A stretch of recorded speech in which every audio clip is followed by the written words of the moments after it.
Yes. Yeah. I'd like Been good visit. your presentation on YouTube. What is it? Mayor, what's up? Mayor's Corner. Mayor's Mr. Corner. Mayor, it's time. I'd like to call this meeting to order. If you could please stand for the Pledge of Allegiance. I pledge allegiance to the flag of the United States of America and to the republic for which it stands, one nation, under God, indivisible, with liberty and justice for all. Thank you. Roll call, please. Mayor Donald Hewish. Here. Mayor Pro Tempore Margaret Morales. Present. Councilmember Mitch Lindemann. Here. Councilmember Dania Acosta. Present. Councilmember Ray Shelton. Councilmember Michael Valdenegro. Present. Councilmember Jose Grijalva. Here. Interim City Manager, City Treasurer Luis Pedrosa. Mr. Mayor, for the record, Councilmember Ray Shelton is excused and Mr. Pedrosa is running a little bit tardy. Understandable. Yeah, item number 4, discuss and decision to call for and conduct an executive session under the authority of ARS 38-431.03, subsection A1, pertaining to the city manager recruitment process. May I have a motion? Mr. Mayor, Yes, Mrs. Morales. I move that Mayor and Council adjourn to executive session. Second. Motion by Mrs. Morales, second by Mr. Grijalva to adjourn to executive session. Any discussion? Roll call, please. Councilmember Lindemann. Yes. Councilmember Acosta. Yes. Councilmember Valdenegro. Yes. Councilmember Grijalva. Yes. Mayor Pro Tempore Morales. Yes. Mr. Mayor. Yes. Motion carries. We enter into executive session at 4:46.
Mr. Mayor, it's time. I'd like to call this special meeting to order. Would you please stand for the Pledge of Allegiance? I pledge allegiance to the flag of the United States of America and to the republic for which it stands, one nation, under God, indivisible, with liberty and justice for all. Thank you. Roll call, please. Mayor Donald Hewish. Here. Mayor Pro Tempore Margaret Morales. Present. Councilmember Mitch Lindemann. Present. Councilmember Dania Acosta. Present. Councilmember Ray Shelton. Councilmember Michael Valdenegro. Present. Councilmember Jose Grijalva. Here. Interim City Manager, City Treasurer Luis Pedrosa. Present. And Mr. Mayor, for the record, Councilmember Ray Shelton is excused. Thank you very much. Item number 4, the purpose of the public hearing is to allow public participation pertaining to the City of Douglas Housing Authority Section 8 Administrative Plan 2021. Ms. Gonzalez, please.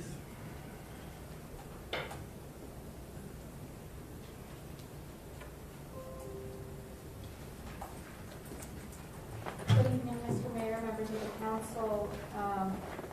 HUD rules and regulations require the Zini, I don't know if that's on. testing.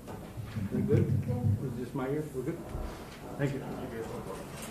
HUD rules and regulations require the Public Housing Authority to prepare and adopt an administrative plan for every fiscal year in accordance with HUD guidelines and submit to HUD the civil rights certification form. So this is a process that we undertake every year, and it has gone through the entire process, and we are presenting the plan to you tonight for review and approval. Ms. Gonzalez, could you comment on as far as how you advertise this and allow people to provide comment? Yes, every year we get any updates to HUD rules and regulations called notices, PIC notices. And so we are required to update our admin policies to reflect the changes that HUD makes, regulatory changes.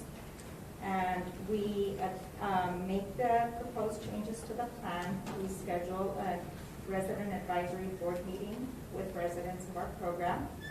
We present the changes that we are proposing to our admin policies to them and allow them to comment and make recommendations.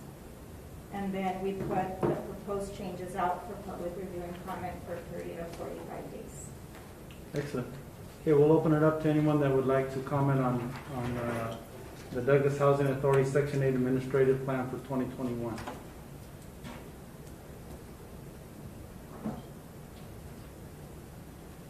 And as always, you don't have to all come at once. You can come whenever you'd like. But we'll give it a few minutes in case anybody else wanders in or any other thoughts come to mind.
We'll give some time to the council. Does council have any input?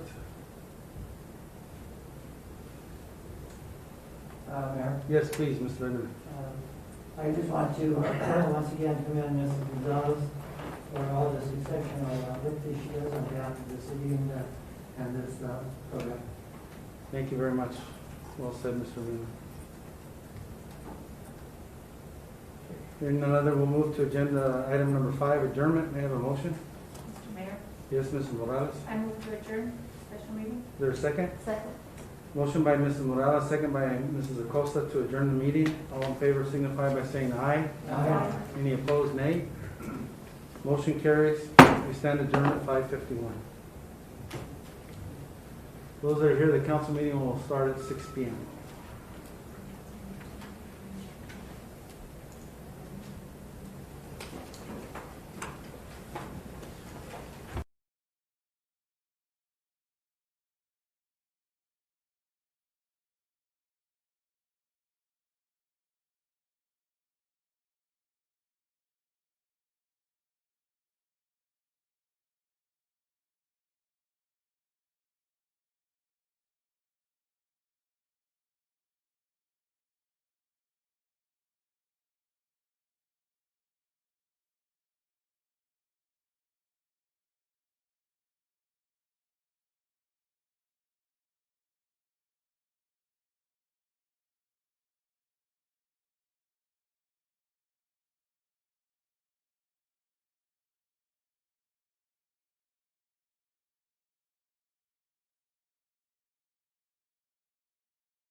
Mr. Mayor, it's time.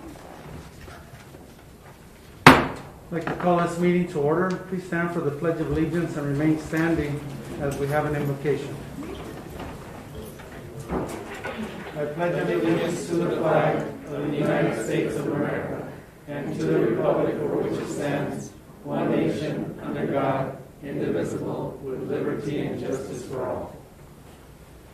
We're very pleased to have with us this evening Pastor Morris Eckhart, Elder Clerk of Session of the First Presbyterian Church.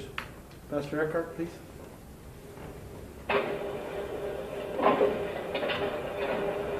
Let us bow our heads and pray. Lord, open our hearts to kindness, our minds to solutions.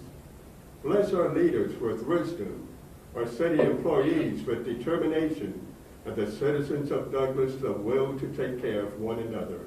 And we ask this in Jesus' name. Amen. Amen. Thank you. Not so quick, Pastor. Please be seated. Could you tell us a little bit about your ministry and what's going on at the Presbyterian Church, please? Actually, I'm not a pastor. Our Pastor Carlos is out of town today. I'm the clerk of session, which is our ruling body for our church and our denomination, for our local church. And I take care of the notes. And I'm what you call an ordained elder. We have a lot of missions we do along the border. We help out with Progenitor Cristo. We also have a ministry out in Naco that works out there out of Tom Carlson that works there. And we also work very closely with the Covenant Presbyterian Church in Bisbee. And we do a lot of joint work with them also. You probably don't hear much about our church because we're not concerned about making people Presbyterians.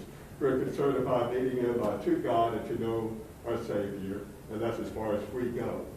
So with that, we also do a shout out for the other churches, the Episcopal Church, St. Stephen's, the Immaculate Conception Catholic Church, and the First Presbyterian Church also, that is set up to help any overflow of transfer of people seeking asylum that they go up to Tucson.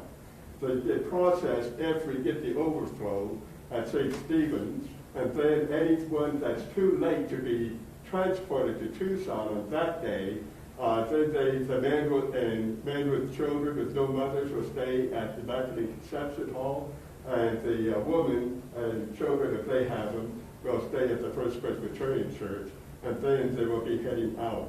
These will be people who have the papers already approving their staying in the United States. But all we're doing is we're looking at a possible overflow as we're trying to make adjustments to the way we handle immigration. And we're glad to be part of that. Thank you.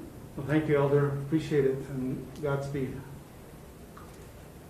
Next item on the agenda, roll call, please.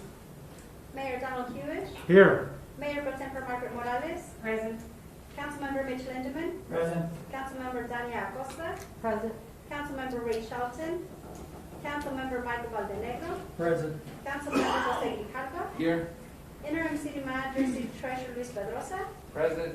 City Attorney Dennis Fitzgibbons. Present. And Mr. Mayor, for the record, Councilmember Ray Shelton is excused. Thank you very much. Item number 5, persons wishing to address the council in writing or verbally on any item not on the agenda. This evening we have Dr. Miller from Copper Queen joining us today, who's been kind enough to come and offer us an update on COVID and vaccinations. Dr. Miller? Honorable Mayor and council members, I'd like to thank Mr. Pedrosa and Ms. Morales for the invitation to come speak tonight. Douglas has certainly borne the brunt of this epidemic the last 13 months. And just wondering if it might be all right with you, since I'm fully vaccinated and socially distanced, if I speak without my mask? Please do. Thank you. So I wanted to, this past week was the first time we've really seen what we call vaccine hesitancy, in that our vaccine events were not immediately filling up, like within an hour's time. And we're talking 600, 800, 1,000 slots and indeed for our events this week, and this is throughout the county, it's not unique to Copper Queen.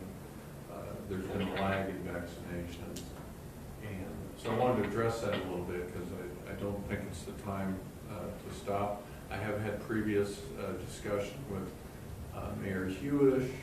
Margaret knows me personally in her role as the manager of the Copper Queen Douglas Clinic. I am Chief Medical Officer of the Copper Queen Hospital and 4 rural health clinics, and also since the beginning of this pandemic have been what's called the Hospital Incident Commander for COVID, so lead the COVID team and our policies and recommendations. I want to start with just what I think might be contributing to some of the things, and you all probably have ideas, and I'm happy to take those up as far as why things might be falling off. First, the registration process has kind of been a nightmare. That's run by the state, and it seems like every day they're having to make corrections or improvements to the state registration system. And do you all have that registration, the website, the podvaccine.azdhs.gov? And then also there's an 844 number for people that prefer to use a phone to sign up. But now we are going to walk-in registration also. That takes a bit more manpower to register people on site.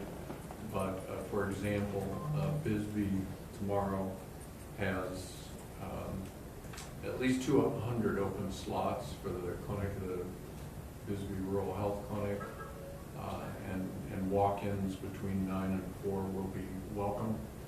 Our Douglas Clinic this week is just doing second doses. This is kind of determined 4 weeks out. Obviously, we provide the Moderna vaccine, which gets a second dose 4 weeks after the first one. So I think walk-ins are going to help a lot. The county is on board with this. We realize, we being the county and the vaccinators that work with them, that this has been a problem. A second issue has been we have not previously been allowed to publish what's called pods or points of dispensing until we physically have the vaccine in our freezer, our personal freezer. And yet the state wanted that in people's arms within 7 days. So it made it hard to publish, to put events out there ahead of time. But we've scrapped that now, and like I said, we're just sort of ignoring, as a county decision, we've decided to kind of ignore that state thing and just start scheduling events 2 weeks out. It makes it a lot easier for you all to sign up than rather to have to check the internet every day and see what new clinic or pod has popped up and try and get registered for it. So we will be scheduling things up to 2 weeks out, and are confident that we'll be getting the Moderna, continue to get the Moderna vaccine. There are fears over the safety of the vaccine because of the rapidity of its development, but I can assure you that these vaccines have been tested just like any other. What happened with Operation Warp Speed is that things ran in parallel rather than sequentially. That is, research and development was happening as manufacturing of it was happening as the planned distribution throughout the country was happening, beginning back in as early as January of last year. So the government purchased 300 million doses of vaccine, and if Pfizer or Moderna's vaccine didn't end up being proven safe and effective, well, it was no financial loss to the pharmaceutical company because the government was backing it. These trials are typically done on groups of about 40,000 people, the Pfizer and Moderna trial, and even the Janssen or Johnson & Johnson vaccine. And so you've probably heard the Janssen vaccine recently has been, as of yesterday, was paused throughout the country while they're trying to figure out whether 6 brain blood clots out of 6.8 million administered doses is a significant problem or not. But obviously you're going to see things pop up when you're administering, when events occur at a rate of less than 1 in a million. You're not going to see those until you get trials, until you move beyond having trials with 40,000 people involved. But to this day, certainly Pfizer and Moderna seem both very safe and very highly effective as it's rolled out. None of the variant strains have shown resistance to the vaccine yet. And Moderna is even working on a third vaccine with some modifications to make it more specific for the South African variant.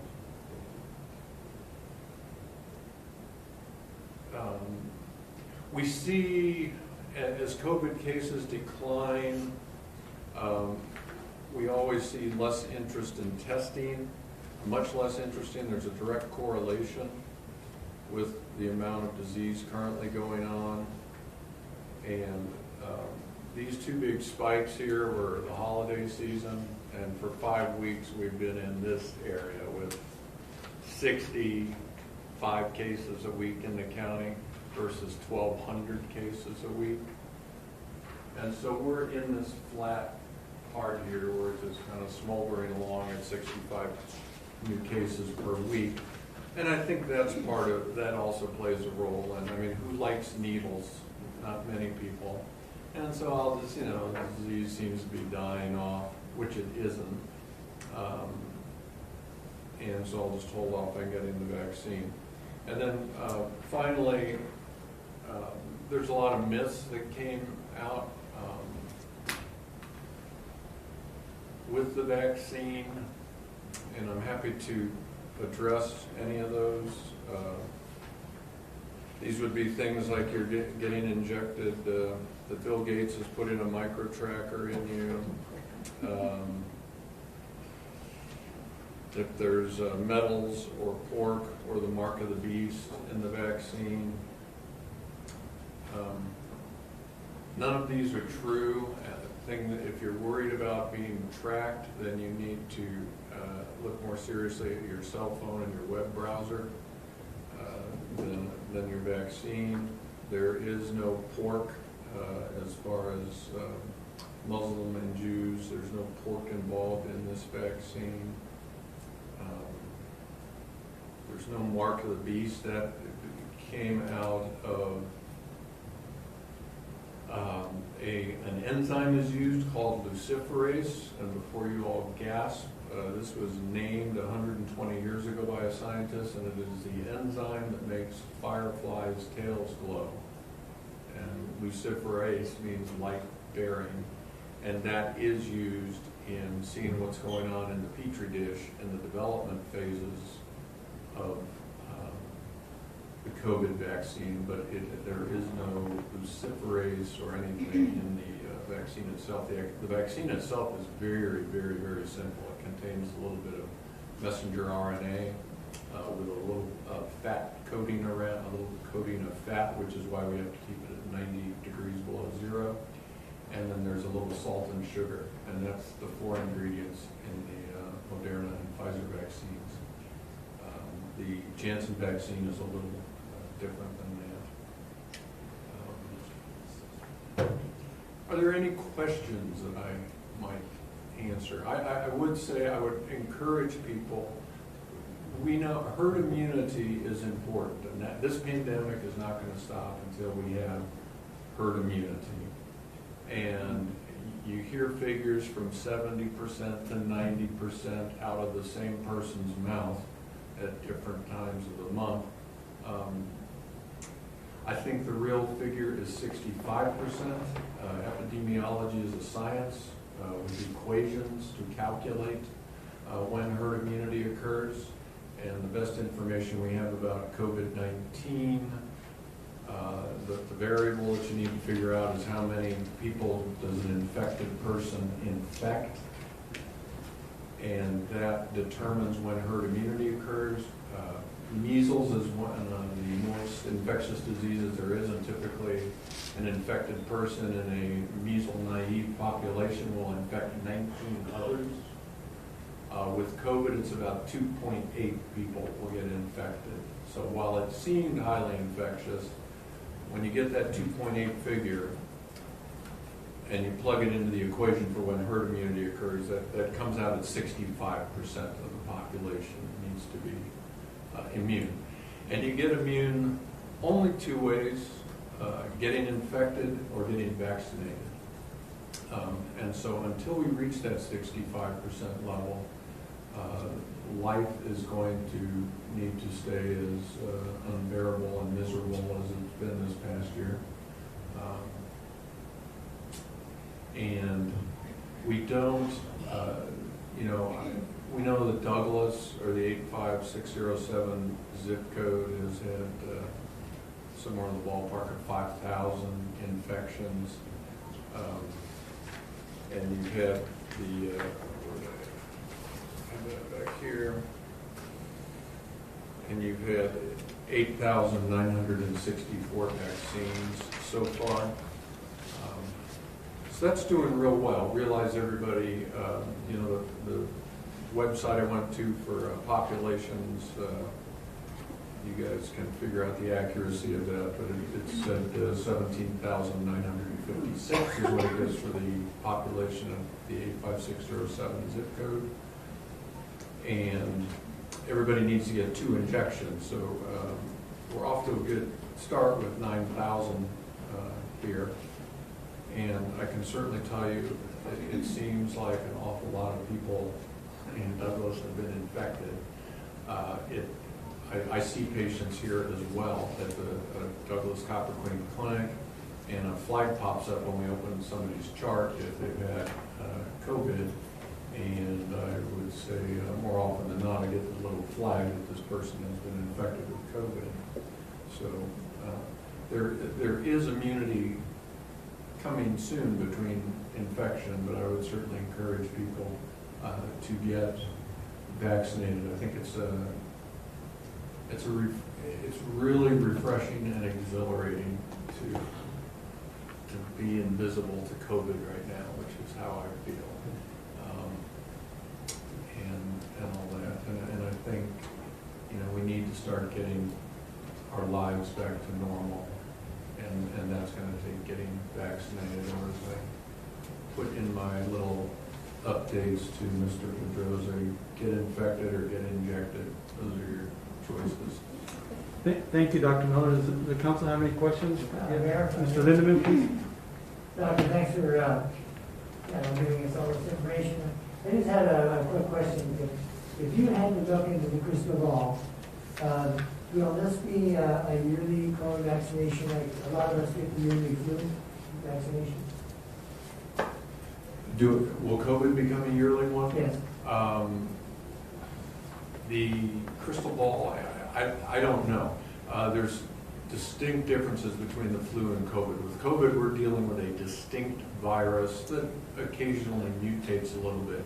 With flu, there are thousands of flu viruses, and what's happening with the flu vaccine each year is we see what's happening in China and the southern hemisphere, what 3 or 4 flu strains seem to be infecting them, and we grab those 3 or 4 strains and throw those in a vaccine cocktail each year. So it's like we expect different flu viruses each year. I certainly, from what I've seen based on antibody levels and stuff from the vaccine, I certainly think immunity will last more than a year, as long as a resistant strain doesn't pop up. Thank you. Thank you, Mr. Lindeman. Anyone else? Anybody from the audience may have a question? Dr. Miller?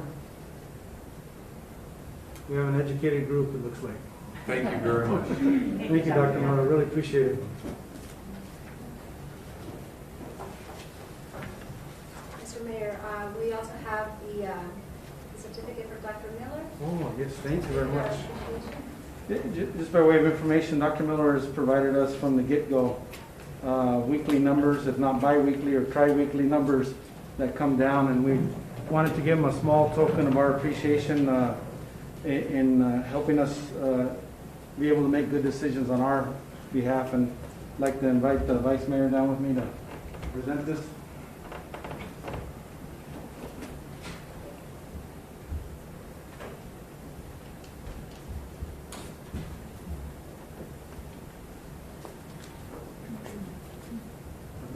We usually have you stand in the middle of us. Okay. Picture, if you would. Yeah.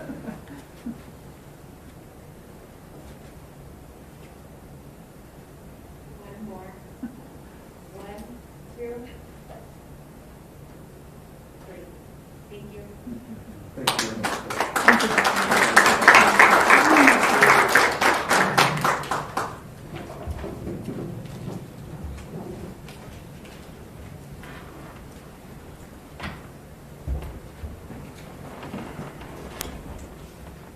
We also received a request to speak this evening from Ms.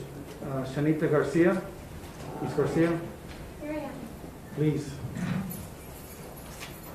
Of course, right at this microphone, Ms. Garcia. Just state your name for the record, Ms. Garcia. and then- Shanita Garcia. Okay. Please. I was 15 years old when the first plane hit the building at 9/11. I lived here, Douglas, Arizona. I felt attacked. I felt violated. I felt abandoned.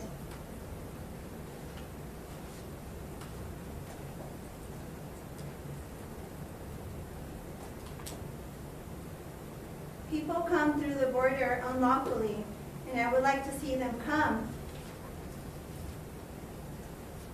I have a refugee camp somewhere, and I'm wanting to see the immigrants come, and I'm offering schooling.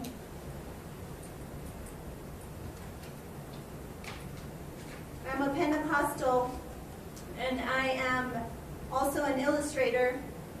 I am offering literature for the people that are, I am offering literature. It's a work in progress. Thank you. Thank you, Ms. Garcia, for your efforts. We really appreciate it. Thank you very much. Next item on the agenda is item number 6, discussion decision on approval of consent agenda items. A, expenditures for the month of March 2021 totaling $1,976,630.58. B, approval of meeting minutes for February 24th and March 10th, 2021. And item C, approval of liquor license Series 10 for Family Dollar. That Mayor and Council approve the consent agenda items listed. Is there a second? Second. A motion by Mrs. Acosta, a second by Mr. Grijalva to approve. Roll call, please. Councilmember Lindemann, Yes. Councilmember Acosta, Yes. Councilmember Valdenegro, Yes. Councilmember Grijalva, Yes. Mayor Pro Tempore Morales, Yes. Mr. Mayor. Yes, motion carries. Item number 7, presentation of awards. We have some business recognitions this evening. We'll turn the time over to Vice Mayor Morales to present these businesses. Thank you, Mr. Mayor. Yes, I do have a couple of presentations I want to make right now. Our businesses who have reached milestone, all come down.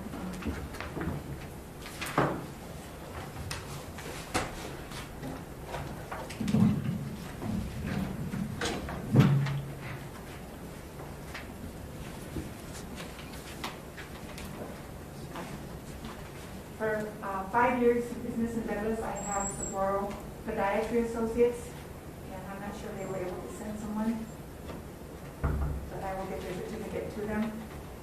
For 10 years, I have Little Caesars, Marco Valencia.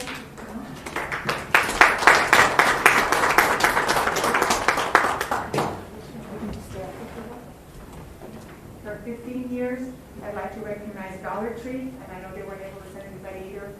And 15 years Osville International, LLC. And I also have 15 years Pioneer Title Agency. And Reina Fernando.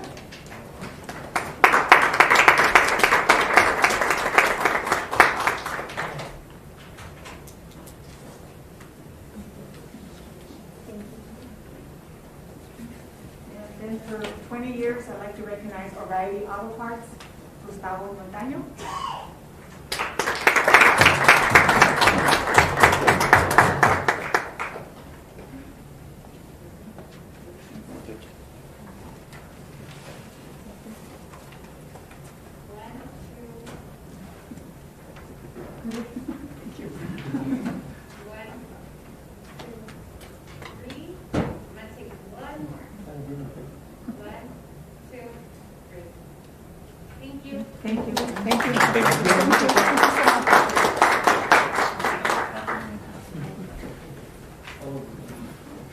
Thank you very much, Mrs. Morales.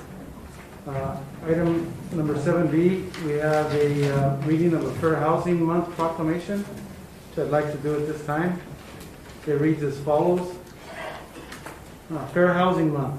Whereas the Civil Rights Act of 1968, commonly known as the Federal Fair Housing Act, and the Fair Housing Amendments Act of 1988 prohibits discrimination in the sale, rental, leasing, and financing of housing or land to be used for the construction of housing or in the provision of brokerage services on the basis of race, color, religion, sex, disability, familiar status, or national origin.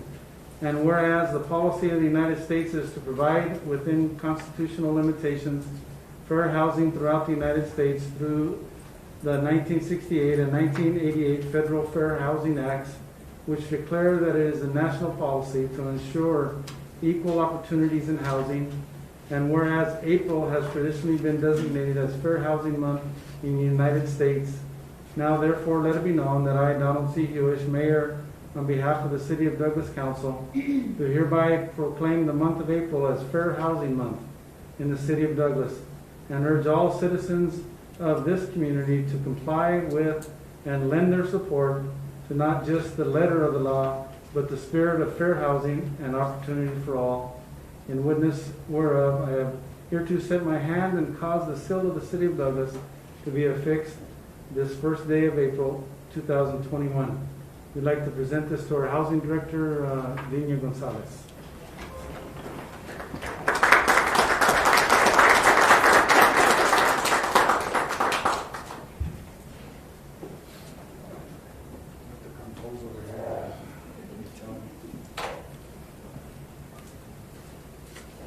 This is how I get my exercise, by the way.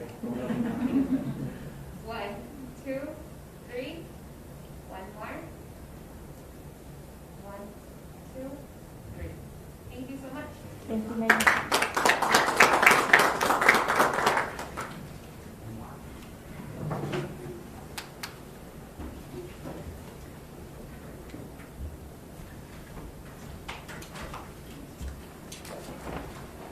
Item 7C, we also have a special proclamation this month that was brought to my attention by a young lady who's passionate about her work, Ms. Berenice Gonzalez, and I'd like to read the proclamation and then present this to her on behalf of the city. Whereas National Medical Laboratory Professionals Week, NMLPW, is a time of recognition for the approximately 300,000 clinical laboratory scientists and 15,000 board-certified pathologists who play a vital role in every aspect of healthcare. And whereas over the past 44 years, the goals of clinical laboratory scientists has been to recognize these professionals' dedication to their vital contributions to the field, to call the public's attention to the clinical laboratory scientist's role in patient care and to enhance their overall image. And whereas laboratory test results are vital to the diagnosis and treatment of illness and disease and compromise an estimated 70% of the patient's medical records. And whereas Through this dedication, the clinical laboratory scientists of the United States have made a vital contribution to the quality of healthcare. Whereas more than 10 billion laboratory tests are performed in the United States each year, and 12,000 new laboratory professionals will be needed annually to meet the growing need of the world population, while 4,000 to 6,000 graduates will join the workforce each year. Now, therefore, let it be resolved that I, Donald C. Hewish, Mayor, and on behalf of the City Council, do hereby proclaim April 18th through 24th, 2021 as National Medical Laboratory Professionals Week, and encourage all citizens to participate wholeheartedly in observance. In witness whereof, I have hereunto set my hand and caused the seal of the City of Douglas to be affixed this first day of April 2021. And again, I'd like to invite Ms. Berenice Gonzalez up to receive this.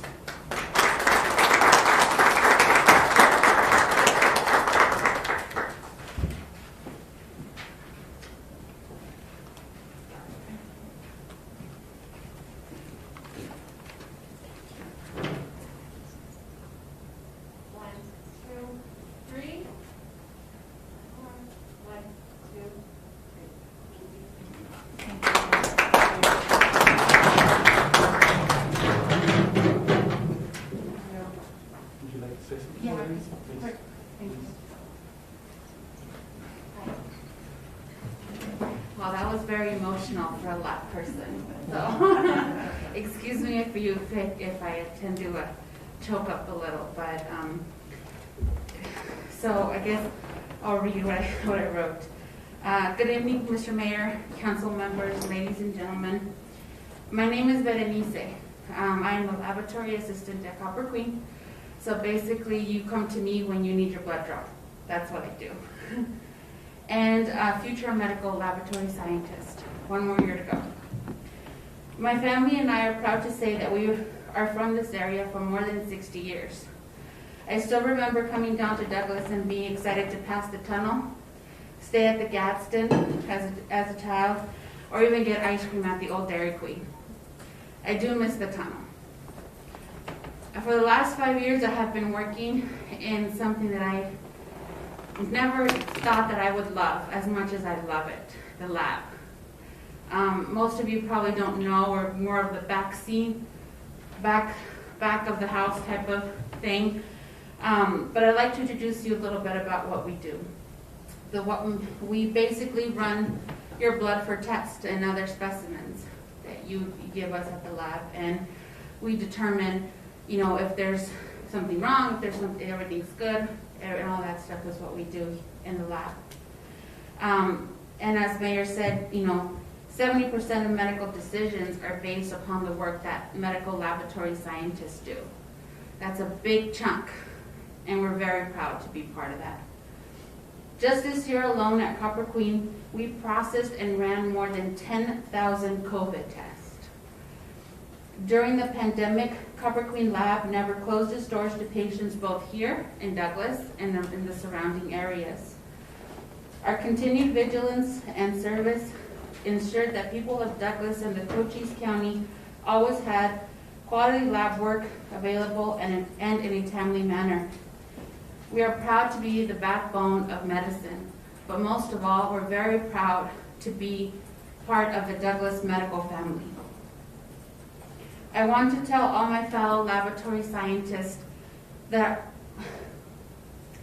not only here at Copper Queen, but around the world, that our work matters.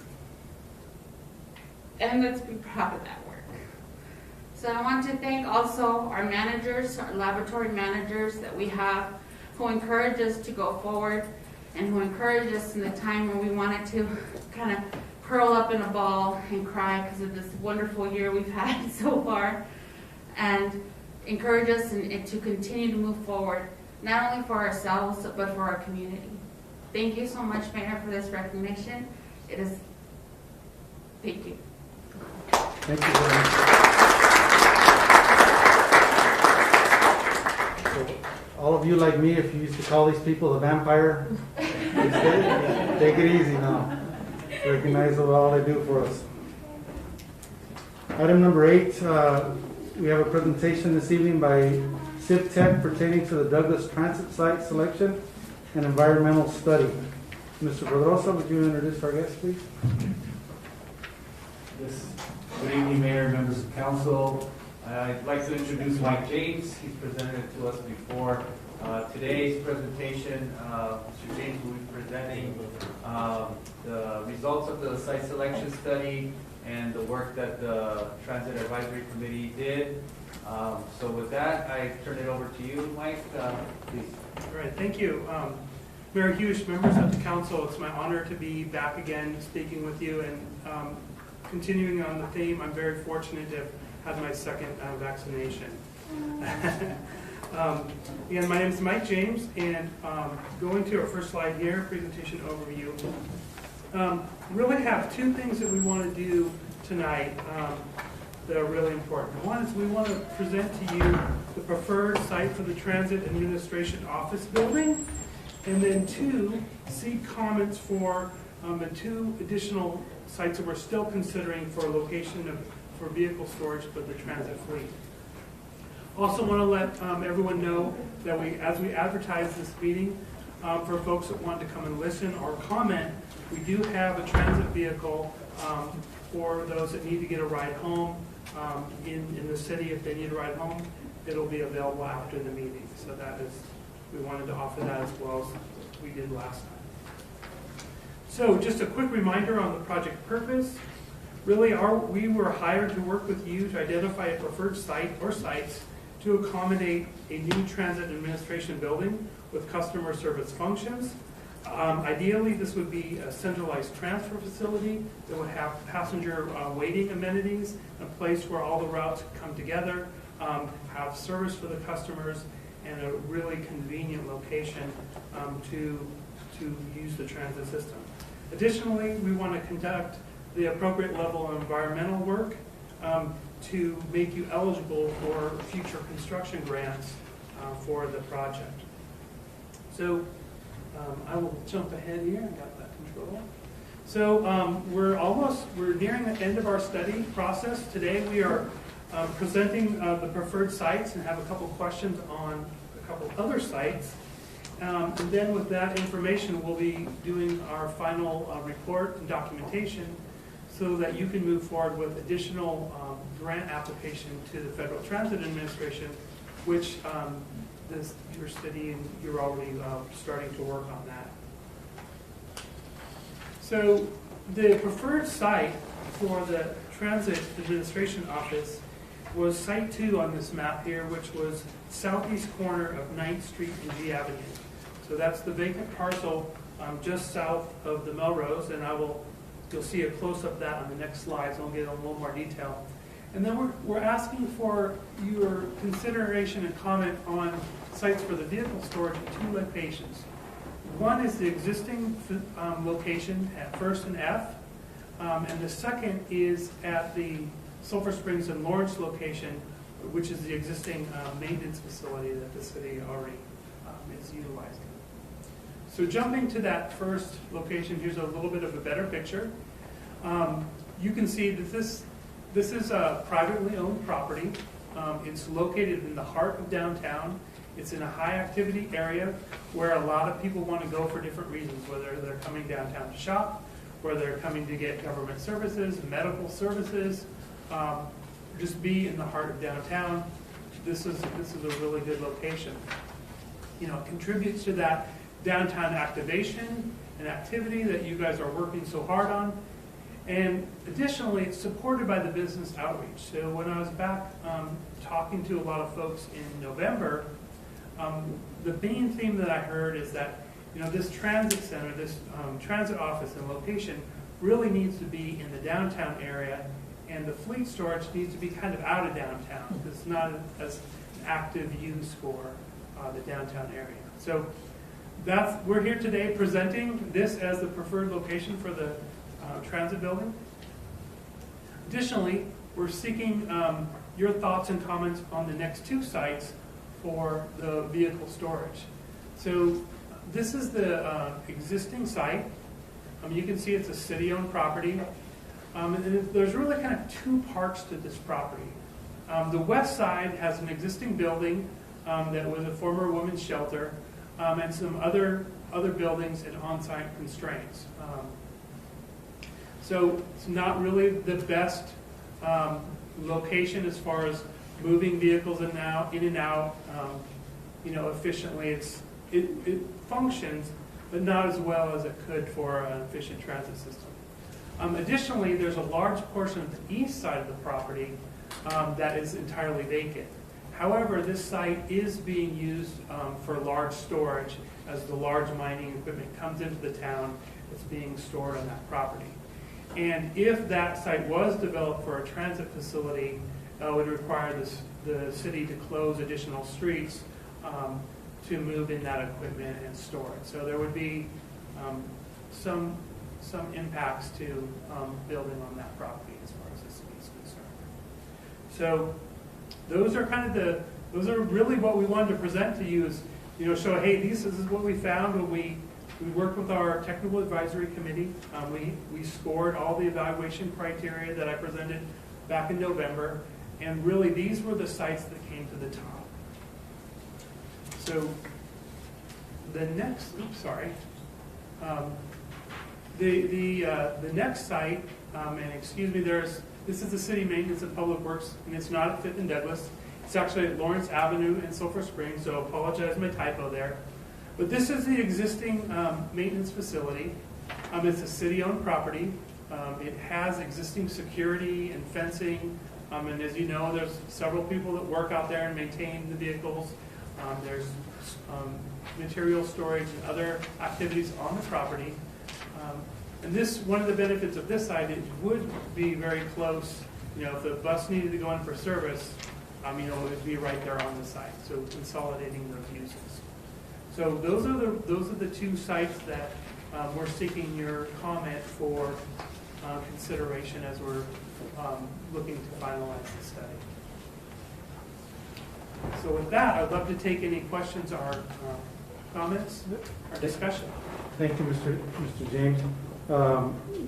Before we go to that, could we talk about what steps next? Sure. Would that be okay, or would it flow better for you if we talked about? No, that's totally fine. Yeah. So right now we're presenting the preferred site. So what we'll be doing, and after this meeting, is kind of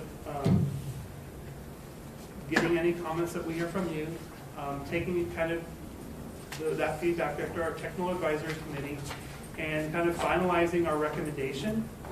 That recommendation will be written up in a draft report that will be for review by the city, by Luis, by the members of our TAC. And any comments that we want to make in that report, we'll make of that report finalized report. The other thing that we'll be doing is that we'll be preparing. There's a categorical exclusion, which is the part of the federal NEPA process, the National Environmental Policy Act. So we basically need to complete a checklist that we are not contributing to detrimental environmental factors with this project. So there's a checklist where we developed a draft submittal that we'll be submitting to ADOT and the Federal Transit Administration and getting comments back on that, so that as you hopefully get your construction grant and move forward, that can be finalized. You can get that grant, you get the environmental finalized, and then spend those construction dollars that you receive in a future grant. And will the report include the pros and cons of all the sites and why you gravitated to the 9th and G spot? Yes, absolutely. So we've done an existing conditions report that kind of documented a lot of the sites already, all of these sites, and we'll be documenting kind of the decision process, the evaluation criteria scoring, so that's all very clear. So the Federal Transit Administration looks at that as well as just the environmental clearance. They want to know that we are meeting all the federal requirements for reaching out to the community, for having meetings like this with the public, and talking to the property owners, etc. So is there any more room? I was asked the question earlier, if there's any more room for public comment. Absolutely. So on my slide here, you can contact me directly, or you can contact the city or Luis, and we'll take comments right up to the final report. So absolutely. Excellent. So I believe, Mr. James, you're looking at any comments or considerations from the council as far as the storage site at this Yes. point in time. So council, do you have any questions and or input? Mayor? Yes, Mr. Valdenegro. Mr. James, I'd like to see why site number 2, First Street and F Avenue, including considered as a main storage facility? So It's considered for storage, but not the hub. Is Right. it safe to Right. call it a hub? yeah, it's the Transit Administration Building. Right, I just want to know how come it's not considered. As the entire operation? Yes, for the storage, Yes. Yeah. just the storage area. Yeah, so we did. It is being considered storage. So when we did consider this site for both, and this site could be used for both, if for some reason the 9th and G was not available, this site could be utilized for the Transit Administration Building. When we did the evaluation and we took in the public comment that we got back in November, we really heard strongly that downtown was the preferred location for that transit building and customer service functions. But this site certainly could be used if that was not available. But it is being to you, considered. Mr. James, is Please. that I know I want to see the public transit right there on 9th Street and GI. But the storage facility, I'd like to see it on First Street and F Avenue. But you said it didn't meet. No, it does. But Oh, you yeah. said because of the storage of The storage of the- mining company of the. No. Just if we needed that extra area, that would be a conflict. A workable conflict, but Yes. but a conflict that he just pointed it out. So it is that site and along with the current public works operation. Those are the two sites that considered for storage. Yes. So First and F is a consideration, and that's what he wants to hear back. Yeah, so definitely the First and F Avenue site is one of the two that we're considering for just storage.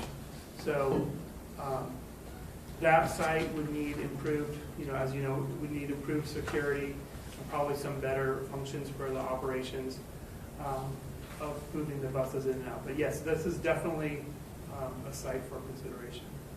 Thank you. Mr. Grijalva? Thank you, Mayor. Personally, I like the idea of moving to 9th Street here. It would bring up the morale of the businesses around because now they can get excited about more walking traffic there, especially since we're looking to revitalize downtown. Mr. Pedrosa took me to the Public Works yard for our one-on-one, and he mentioned about that being a possibility. And I mean, it makes sense. We already have city stuff there, right? We already have the public works there. It would have security already, as you mentioned there. So I like the idea of moving the buses over there to the public works yard since we already have a lot of the city stuff there. So for me, it makes sense. Thank you, Mr. Grijalva. Mr. Valdenegro, thank you. Anyone else? Mr. Mayor, just have a quick question. Yes, please, Ms. Morales. You talk about closing the street. Is this temporary between E and G Avenue?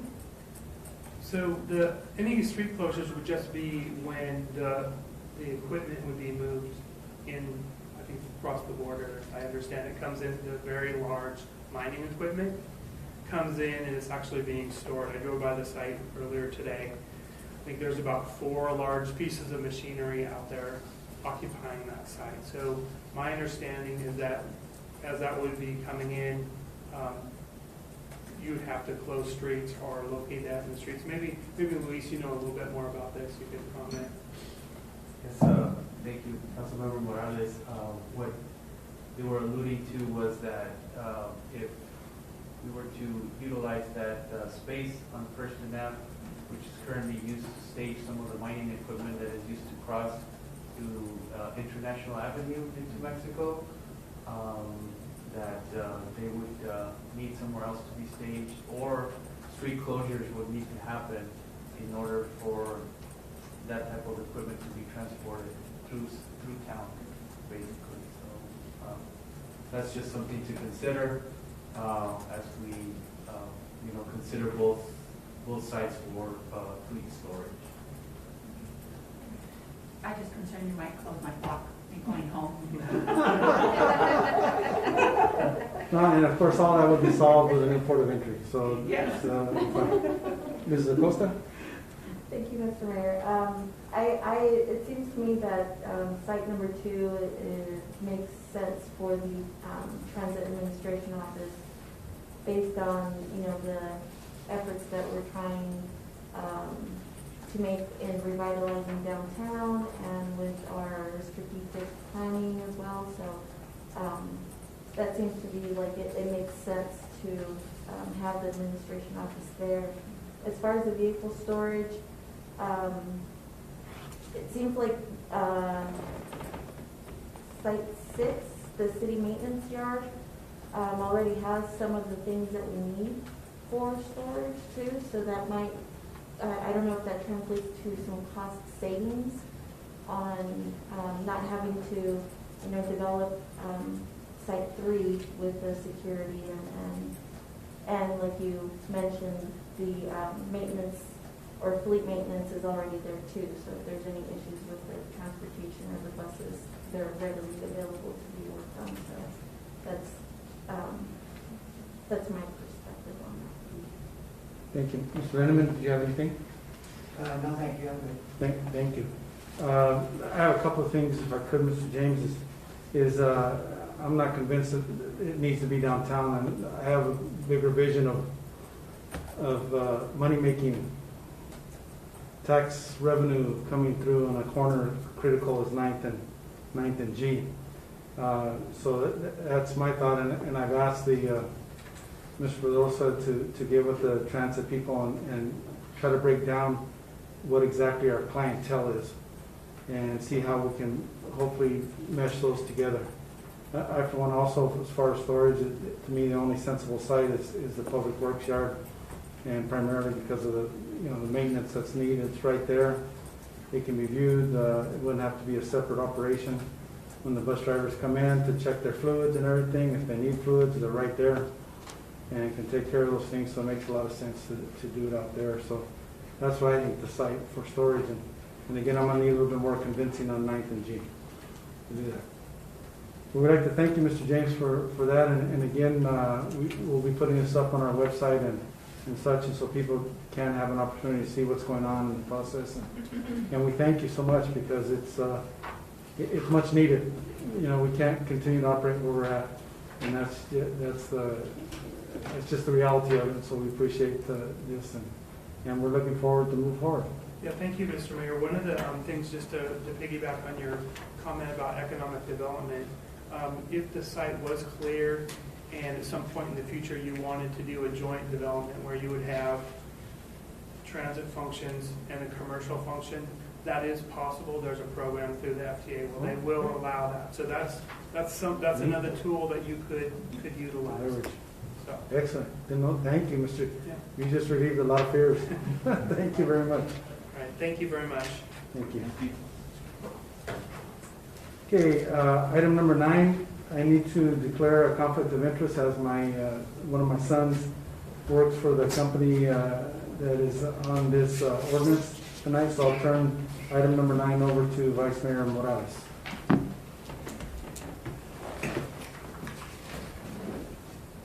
Thank you, Mayor. Please note, Mayor recused himself at 6:54 p.m. Thank you. So item number 9 is decision, discussion on approval and third reading of ordinance number 21-1129, an ordinance of the mayor and council of the city of Douglas, Cochise County, Arizona, modifying Title VI of the Douglas Municipal Code relating to animals by amending ordinance 14-1038 pertaining to cremation service fees under Chapter 6.04, establishing severability of components of ordinance and establishing an effective date thereof. Chief Olin? Thank you, Mayor Pro Tem Morales. members of the council. Again, this is the third reading for this item. The Douglas Animal Shelter, by way of agreement with Lasting Paws Pet Memorial Services, formerly Ames Diversified Services, provides animal cremation services to Douglas and the surrounding community. A fee scale based on weight was established and remained unchanged from when the agreement was signed back in December of 2013. At the beginning of this year, we received notice from Lasting Paws Pet Memorial Services that the weight class, along with the associate fees, would be adjusted by a amount of $3 to $6 per weight class. So we in turn are recommending that the cremation fees established in Title VI be modified as well to offset our cost for providing that service. May I have a motion to approve? Mayor Pro Tem. Mr. Linderman? I move that the mayor and council approve the third reading of ordinance number 21-1129 by number and title only. Have a second? Second. I have a motion by Councilmember Linderman and a second by Councilmember Acosta. Any discussion? There being none, roll call please. Councilmember Lindemann, Yes. Councilmember Acosta, Yes. Councilmember Valdenegro, Yes. Councilmember Grijalva, Yes. Mayor Pro Tem Morales. Yes. Motion carries. Thank you. An ordinance of the mayor and council of the city of Douglas, Cochise County, Arizona, modifying Title VI of Douglas Municipal Code relating to animals by amending ordinance 14-1038 pertaining to cremation service fees under Chapter 6.04, establishing severability of components of ordinance and establishing an effective date thereof.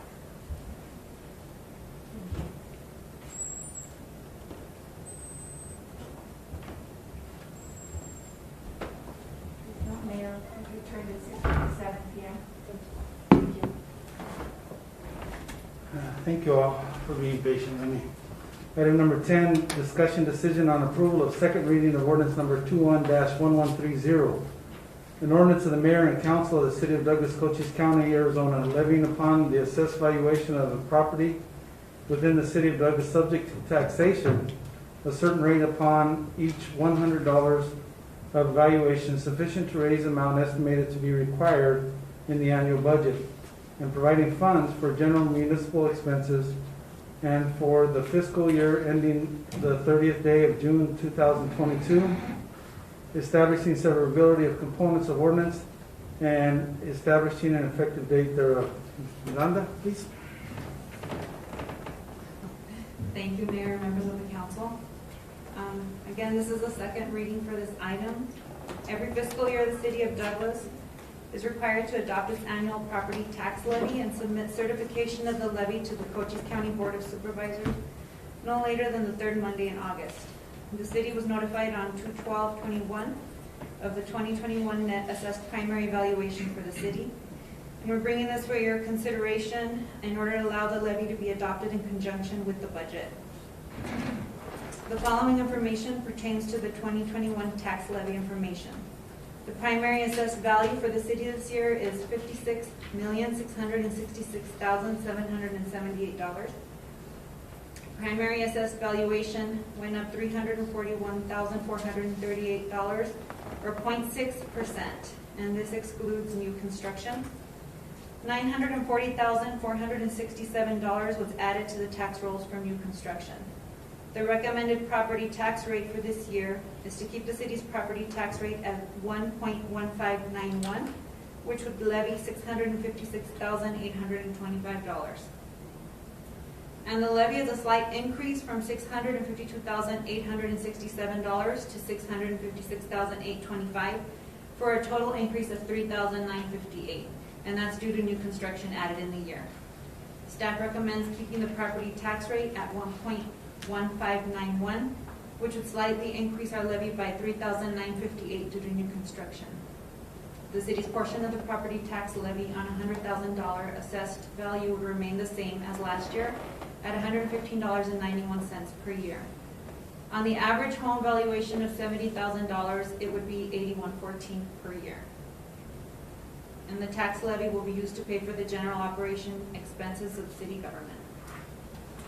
Thank you, Ms. Miranda. Any questions? May I have a motion, please? Mr. Mayor, Yes, Mrs. Acosta? I recommend the mayor and council approve the second reading of ordinance number 21-1130 and place it on third reading by number and title only. Is there a second? Second. Motion by Mrs. Acosta, second by Mrs. Morales to approve the second reading of ordinance number 21-1130 and place it on third reading by number and title only. Any discussion?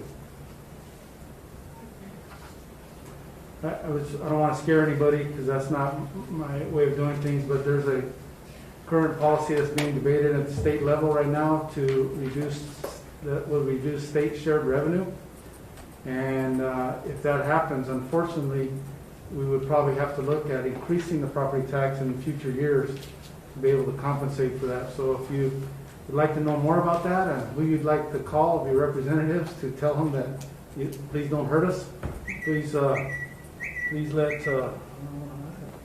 Mr. Pedrosa know, and we'll get you that information, or call Damien and we'll get that for you so you can go out and fight for us so we can keep this property tax as low as can be. Thank you. Roll call, please. Councilmember Grijalva? Yes. Councilmember Valdenegro? Yes. Councilmember Acosta? Yes. Councilmember Lindemann? Yes. Mayor Pro Tempore Morales? Yes. Mr. Mayor? Yes, motion carries.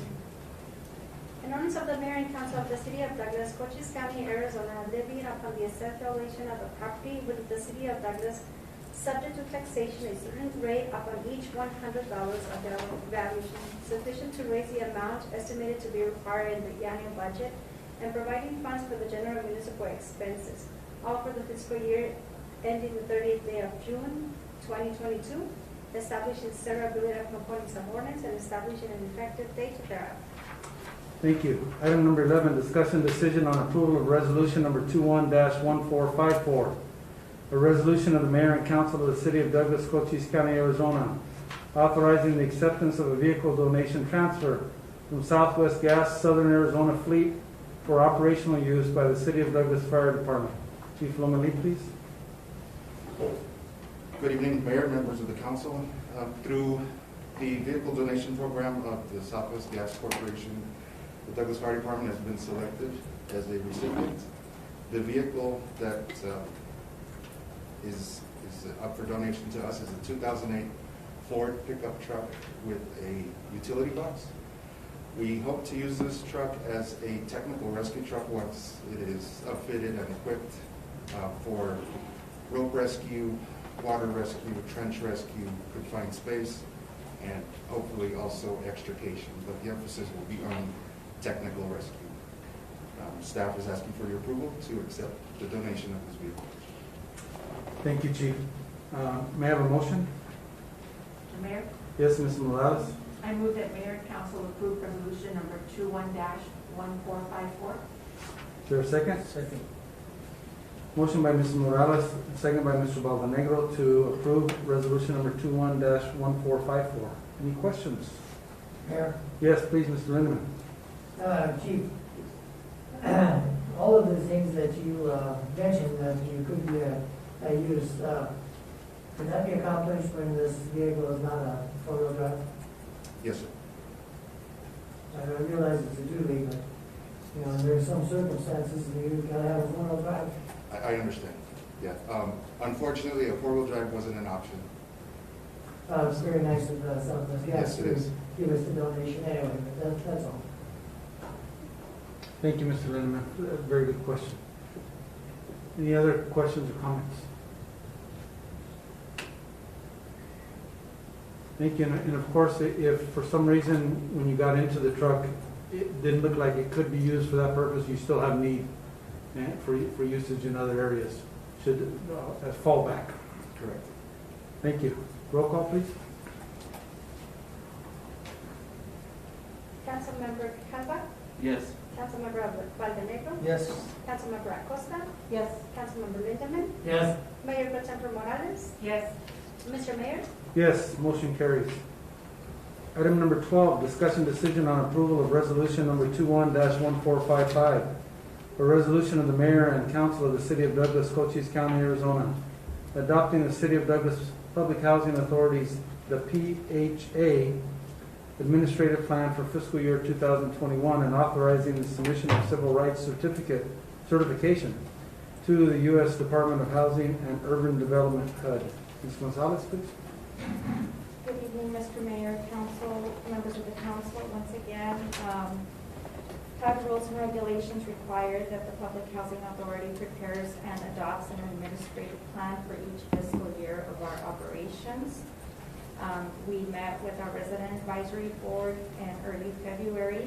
The plan changes were made available for public review and comment for a period of 45 days. We held our final public hearing this evening before the meeting, and now I'm asking for approval of our admin plan tonight. Thank you. May I have a motion? Mr. Mayor, Mr. Costa? I recommend that mayor and council approve resolution number 21-1455. Is there a second?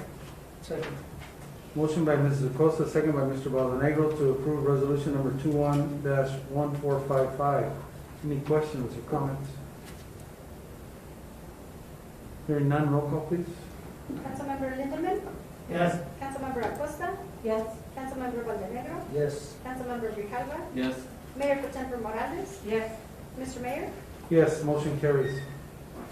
Item number 13, discussion decision on approval of resolution number 21-1456, a resolution of the mayor and council of the city of Douglas, Cochise County, Arizona, authorizing the city of Douglas to enter into a grant agreement with the Southeast Arizona Major Investigative Team, SAMIT, grant as administered by the City of Tucson Police Department as fiduciary for a reimbursable grant in the amount of $44,300 for overtime travel/training and investigative supplies under the High Intensity Drug Trafficking Area Enforcement Program.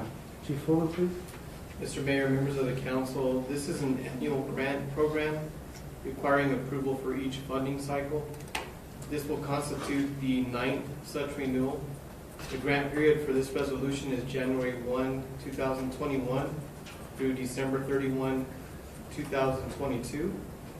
The Southeastern Arizona Major Investigative Team, SAMIT, has allocated $44,300 for our use as follows: $28,500 for overtime, $4,000 for travel and training, $8,000 for computer software, and $3,800 for supplies. The SAMIT is composed of local and surrounding area law enforcement agencies, which include DEA, Cochise County Sheriff's Department, Arizona Department of Public Safety, Bisbee Police Department, ourselves, the Arizona Attorney General's Office, and the Cochise County Attorney's Office. So we are requesting that the grant funding be approved. Thank you, Chief. May I have a motion? Mayor, Yes, Mr. Valdenegro. that the mayor and council approve resolution number 21-1456. Is there a second? Second. Motion by Mr. Valdenegro, second by Mr. Grijalva to approve resolution number 21-1456.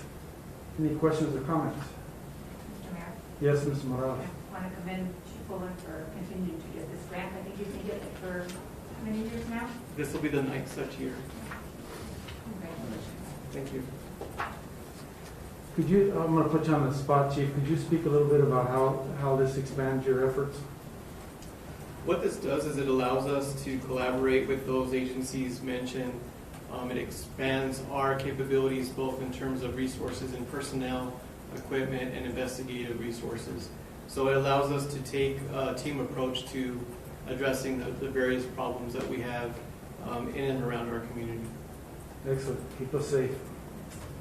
Any other questions or comments? Roll call, please. Councilmember Lindemann, Yes. Councilmember Acosta, Yes. Councilmember Valdenegro, Yes. Councilmember Grijalva, Yes. Mayor Pro Tempore Morales, Yes. Mr. Mayor, Yes, motion carries.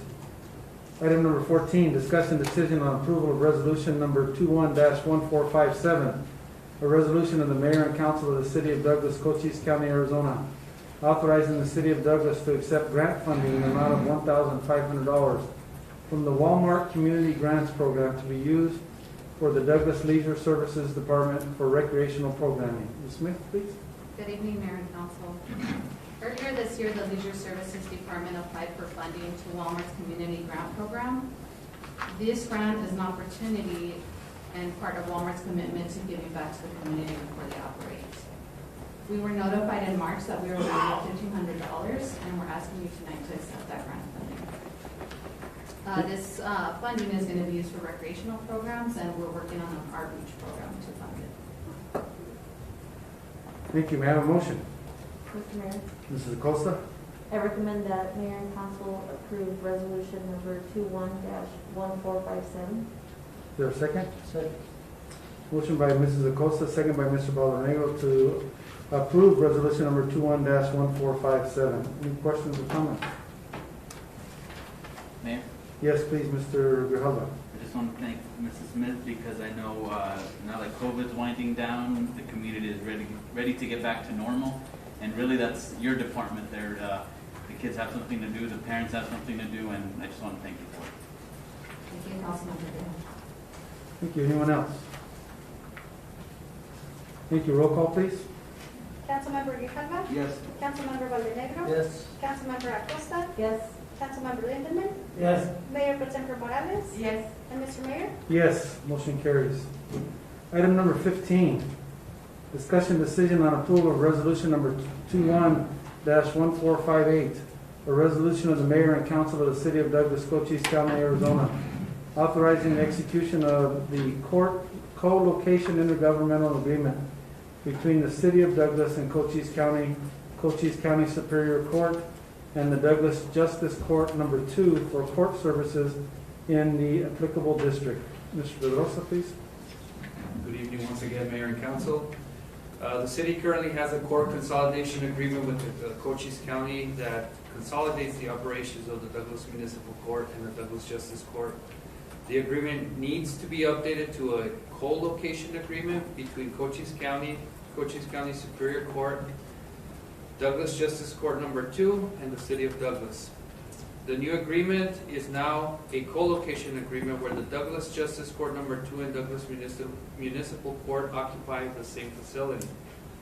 It includes the same services that the county was providing to the city that included court prosecution and defense costs, court staff costs, operational costs, interpreter, and other operational costs.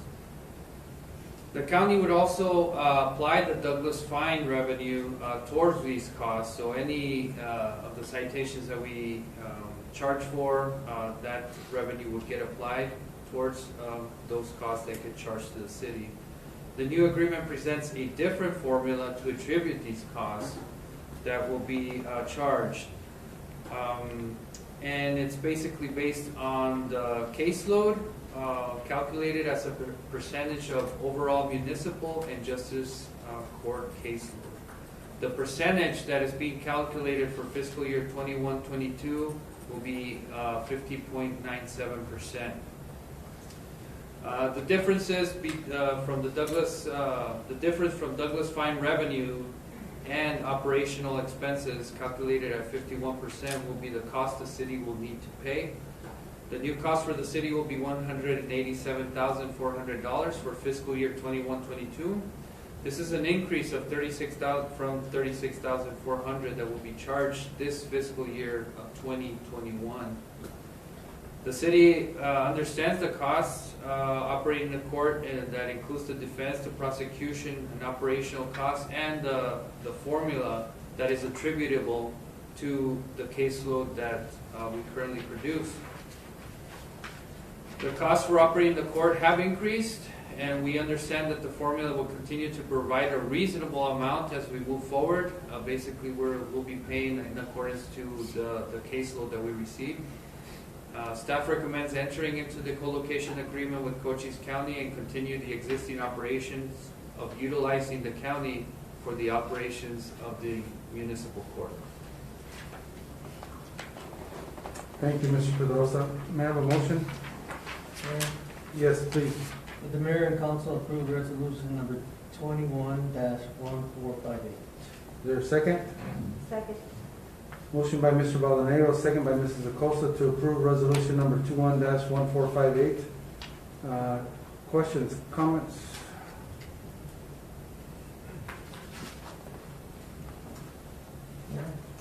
Please, Mr. Baldonado. Mr. Pedrosa, what's the reason for the big increase?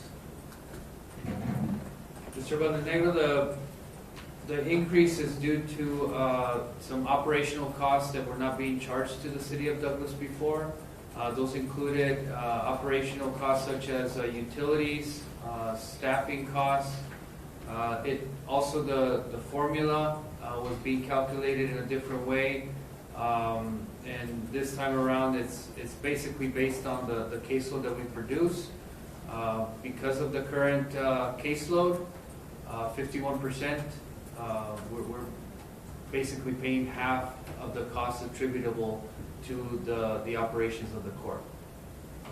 Thank you. Yes, please, Mr. Linden. Mr. Mendoza, can we absorb this extra cost within our budget? Mr. Lindeman, this is a cost that I believe we have to absorb. The other options that we have is to run our own court, which, as we know, would be far more expensive than what we're being currently charged. This would mean hiring our own attorneys for prosecution and defense, staffing, clerks, and basically a place to preside these cases. So we realized that the expense was hefty, but certainly, like we mentioned before, we hope that we can kind of level that off for future. But we are going to have to find a way to absorb that in the fiscal year 21-22 budget. Once upon a time, it was separated, though, as I remember. That it was separated? Yeah, we ran our own work. That's correct, Mr. Lindeman. Right. And at that point, the city was not paying the cost to run that court. The county thought that all cities should, and Douglas was the last one to jump on that. Mm-hmm. I guess we were lucky that way, but now we understand that those costs need to be paid by us as we're the ones utilizing the service. Okay, thank you. Thank you. Any other questions or comments? It has increased, but I spent a lot of time looking at this with Mr. Pedrosa, and staff has whittled this down. It was a little bit higher than this. The staff took a really hard look at it and close look at it and made suggestions, and we ended up with this amount. And as you can probably tell, quite honestly, we've been underpaying for the past couple of years. I'll deny I ever said that, but that's a fact. And you know, the cost of running a court nowadays, to have everything in there, as you mentioned, translators, you know, having to have somebody with disabilities to help, all those things. It appears to be prudent to be able to just hand it off and allow it to happen. So I know Mr. Pedrosa and staff will be keeping a close eye on this and making sure that if there is any areas that we feel that we may be getting overcharged, that they'll bring that up. We have run this by our city magistrate for her review also, and her comments have been, she gave us some input also, which we tried to incorporate in this also. And they were incorporated. Right. Yeah, so. Okay, anything else? Roll call, please. Councilmember Lindeman? Yes. Councilmember Acosta? Yes. Councilmember Valdenegro? Yes. Councilmember Grijalva? Yes. Mayor Pro Tempore Morales? Yes. Mr. Mayor? Yes, motion carries. Discussion, decision on approval of City of Douglas Police Department auction list and use of the public surplus online auction platform, item number 16. Chief Fulton. Thank you, Mayor, members of council. This is an action item to approve the attached list of items which are available for public auction, along with authorization to use the public surplus online auction platform. Items mentioned or listed include miscellaneous power tools, audio-video items, vehicles, a horse trailer. And again, we will be utilizing the online auction platform. And we are requesting that you approve. Thank you. May I have a motion? Mayor, Yes, Mr. Lindeman. I move that the mayor and council approve the auction listed using the Douglas Surplus online auction platform. Is there a second? Second. Motion by Mr. Lindeman, second by Mr. Baldonado to approve the auction as presented. Any questions or comments? I just want to, if somebody's successful on getting one of these power acoustic car stereos, remember that we have a noise ordinance in place. Please. Roll call, please. Councilmember Lindemann, Yes. Councilmember Acosta, Yes. Councilmember Valdenegro, Yes. Councilmember Grijalva, Yes. Mayor Pro Tem Morales, Yes. Mr. Mayor, Yes, motion carries. Item number 17, city manager reports. Mr. Pedrosa, please. Thank you, Mr. Mayor. I have three reports for you today. First report, just want to, if you haven't noticed, our beautiful landscaping at the front. I'd just like to talk about this program a little bit tonight. The Bloom Douglas Initiative has been a tremendous success. This project helped with the city's beautification initiatives for our downtown by planting sod and rose bushes on the 10th Street side of City Hall. What made this project even better was the involvement of our community. The community donated 40 bushes at $35 each towards the project. As you can all see up front, the City Hall is beautiful. I want to thank our Parks Division for working tirelessly, having to work 17 hours on Friday, coming in at 2 a.m. to receive the sod and having to plant it that very same day. We are not done yet. We will be planting some bushes towards the back, evergreens in the center, and some flower pots in the northeast corner. Finally, we will be planning a celebration with the public, as well as recognizing our folks that donated so kindly towards the initiative. We are planning, since we are not having Douglas Days this year, we are planning on having this celebration sometime in mid-May to just kind of commemorate this event. My second topic, it's our port of entry related initiatives that we've taken on. The mayor and the interim city manager attended a binational bridges and border crossings meeting, which was virtual. It was comprised of more than 100 attendees from both sides of the border.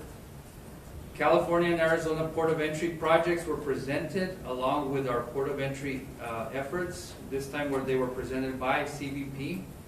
We continue to follow the progress that recently took place in the form of state officials now beginning to meet with the Agua Prieta Mexican landowner Marcelo Rascon to officially begin the donation process to the Mexican federal government.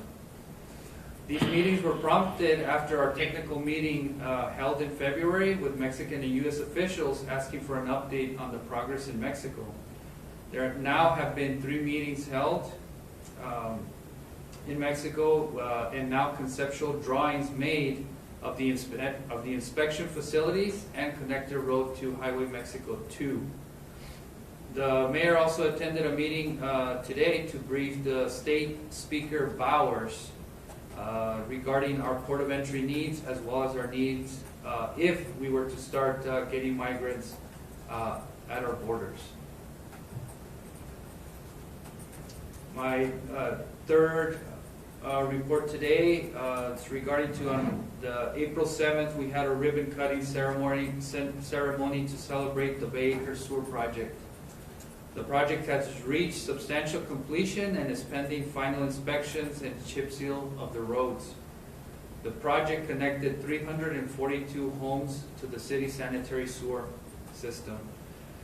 This was all made possible due to the USDA Rural Development's $6.8 million grant and the county's partnership to chip seal the roads. The project would also not have been possible without the upgrade to our wastewater treatment plant approximately 2 years ago, with the funding and assistance from NatBank and EPA of $7.4 million grant, and WIFA financing of $5.5 million. We look forward to the final completion of the Bay Acres project this spring or early summer. We will also commence the annexation process of Bay Acres and the surrounding area. We will be filing the petition to the county later this month and hope to hold our first required public hearing in mid-May.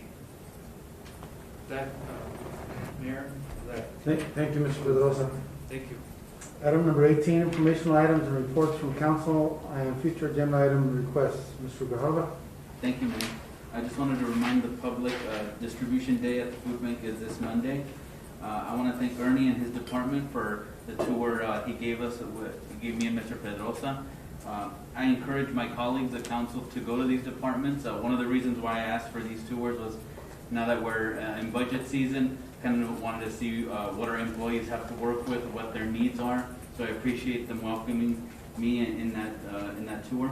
I also want to thank the interim city manager, Mr. Pedrosa, and staff for looking into the lights at the 3rd Street Park. We've had a lot of youth at 8th Street and 3rd Street playing basketball. They've been wanting to get out. They don't have a gym to go to. The school district doesn't have an open gym, so our parks have been filled up, and I want to thank Mr. Pedrosa for taking those needs into account. That's all, Mayor. Thank you. Thank you, Mr. Grijalva. Anyone else? Mr. Mayor? Yes, please, Ms. Morales. I just want to add to Mr. Pedrosa's comments regarding the parks employees that worked on the rose bush in the sod. I want to personally recognize the gentleman that worked on there, and that's Roger Ramirez, Saul Grijalva, Jonathan Acosta, Carlos Araiza, Luis Rivera, and Johnny Chavez. We've gotten a lot of compliments on the work they've done out there, and I believe people can still donate rose bushes, correct? Yes. Thank you. Thank you, Ms. Morales. Anyone else? We appreciate your attendance and being with us this evening. Things are looking up. We're moving forward. We're grateful for that and appreciate it. And again, if you have any questions, please contact us, and we're here to try to assist. Item number 19, adjournment. May I have a motion? Mr. Mayor? Yes, Ms. Morales. I move to adjourn. Is there a second? Second. All right, I almost heard Mr. Shelton.